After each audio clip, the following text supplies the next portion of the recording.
Hey everyone, it finally happened. The Supreme Court just accepted a gun rights case from the Ninth Circuit, and what they're reviewing in question number 1 is absolutely insane. I'm talking about a law so restrictive it could turn entire states into gun-free zones overnight, even for people with valid carry permits. This morning's order list dropped like a bombshell, and we need to talk about what this means for your Second Amendment rights right now. Before we get into the details, hit that subscribe button below. It takes 2 seconds and helps keep this channel bringing you critical updates on cases like this that directly affect your ability to defend yourself and your family.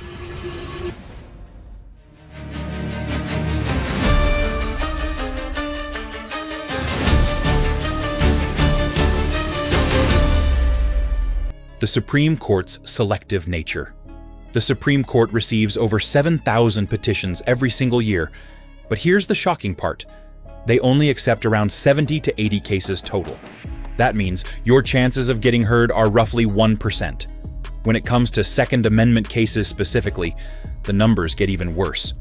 Since the Heller decision in 2008 that recognized the individual right to keep and bear arms, the Supreme Court has only taken 4 major gun rights cases in 17 years. But here's what makes this morning's acceptance of Woolford versus Lopez so significant. The court doesn't just randomly pick cases. They typically only grant certiorari when there's a circuit split, meaning 2 different federal appeals courts have ruled opposite ways on the same legal question. And that's exactly what happened here, which tells us the justices finally recognized they can't ignore this issue any longer because the confusion in lower courts has become absolutely unmanageable. The vampire rule explained. Hawaii's law operates on a presumption that flips your constitutional rights completely upside down. Under normal property law in America, if a business is open to the public, you're generally allowed to enter unless they specifically tell you otherwise. That's how trespassing law works everywhere. But Hawaii said not when it comes to guns. Their statute presumes that every single private property that's open to the public prohibits firearms, unless the owner puts up explicit signage or provides written permission stating you can carry there. Recent data shows that in Hawaii, less than 3% of businesses actually post signs permitting firearms, which means 97% of private commercial property becomes a prohibited zone by default. You could have jumped through every hoop, paid every fee, passed every background check, and obtained your state-issued carry permit. But you still can't actually carry anywhere that matters. And here's the part that should terrify you. After Hawaii implemented this framework, 6 other states drafted similar legislation, and 3 of them have already introduced bills in their state legislatures. The Ninth Circuit's track record. The Ninth Circuit Court of Appeals has earned a reputation as the most overturned federal appeals court in the entire country, and the numbers prove it. Over the past decade, the Supreme Court has reversed Ninth Circuit decisions at a rate of 79% when they choose to review them. That's nearly 8 out of every 10 cases. When it comes to Second Amendment cases specifically, the Ninth Circuit's hostility toward gun rights is legendary. They've upheld California's roster of approved handguns that shrunk from over 900 models down to just 300.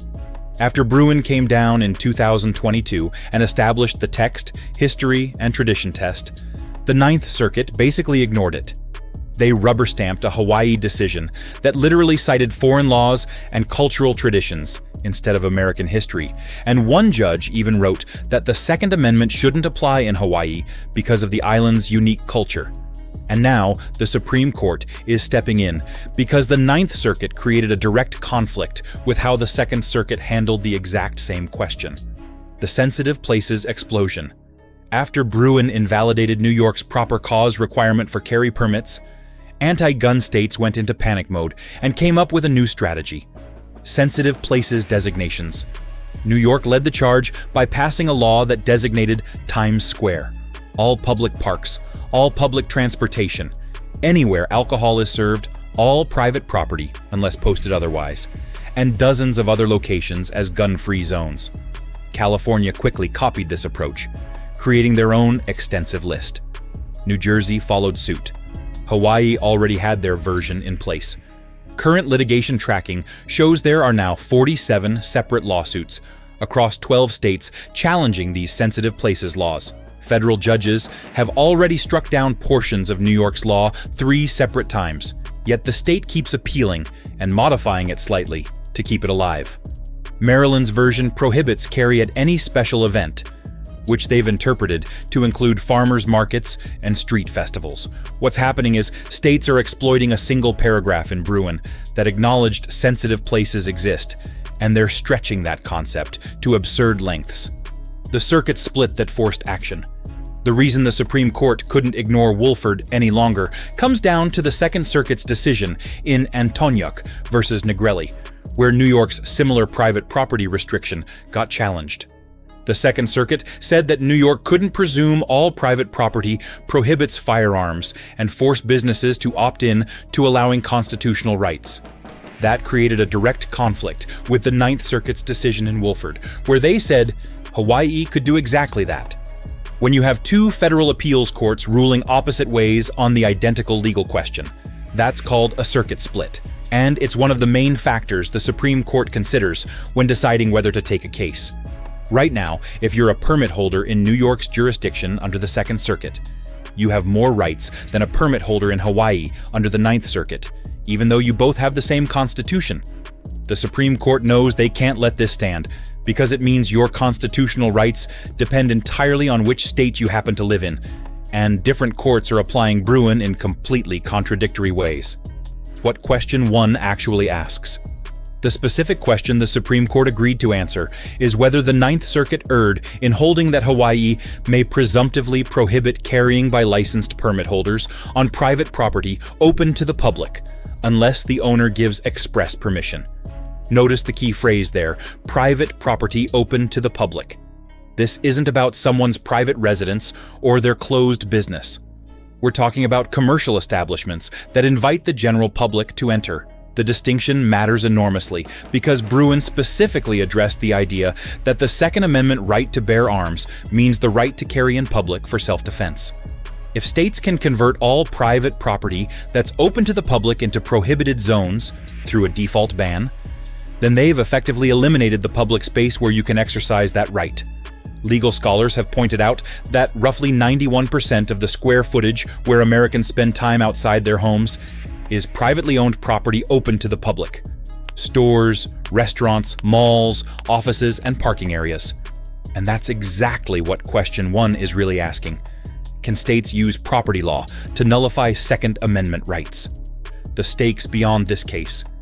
However the Supreme Court rules in Woolford, the decision will ripple far beyond just Hawaii's vampire rule.